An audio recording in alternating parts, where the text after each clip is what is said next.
Welcome back to This Day in Irish History. I'm your host, Raymond Welsh.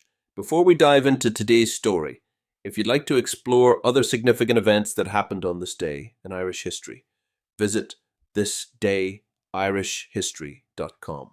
The link is in the episode description. Now, let's journey back to March 23rd, 1921, when a rural stretch of road near the Roscommon village of Scramogue became the scene of a daring and deadly ambush, one that echoed the shifting momentum in Ireland's War of Independence. By early 1921, the Irish Republican Army had escalated its guerrilla campaign across the country. Violence was now a daily occurrence, and British forces, including the Royal Irish Constabulary, RIC, the Black and Tans, and the Auxiliary Division, were struggling to suppress a rebellion that refused to play by conventional rules.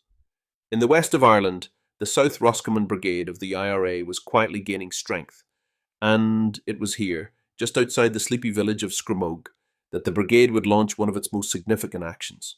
The ambush was meticulously planned. The IRA had received intelligence that a British convoy passed regularly along the road between Strokestown and Longford. Using this information, they selected a bend in the road near Scramogue, a spot with thick hedgerows and a perfect view of the surrounding area, as their kill zone. A flying column of roughly 39 IRA volunteers, led by Frank Simons and supported by men from Longford and South Roscommon, took up concealed positions early that morning. They brought with them rifles, grenades, and a newly acquired Lewis gun, an invaluable asset in guerrilla warfare. The British convoy consisted of a Crossley tender, an armoured vehicle, and a touring car carrying a high-ranking officer, Captain Roger Grenfell of the Auxiliary Division. As the vehicles approached the ambush site, the IRA waited for the lead car to pass the point of no return. Then, with the thunderous explosion of gunfire, the road became a battleground. Captain Grenfell was killed almost immediately, along with 2 RIC constables. Several others were wounded. The IRA fighters quickly overwhelmed the convoy's defences. One of the Crossley tenders was disabled, and weapons were seized from the wounded and dead. The attack was over in minutes, and the IRA vanished into the countryside before reinforcements could arrive. The Scramogue Ambush sent a clear message. The IRA was capable of striking with deadly precision, even in areas where British forces had long felt secure.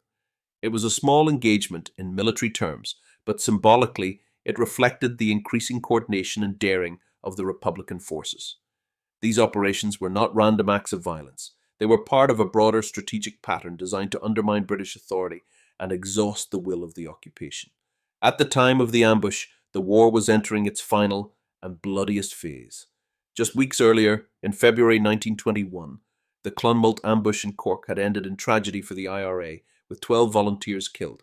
The British response to IRA activity had grown more brutal, often targeting civilians and burning towns in reprisal.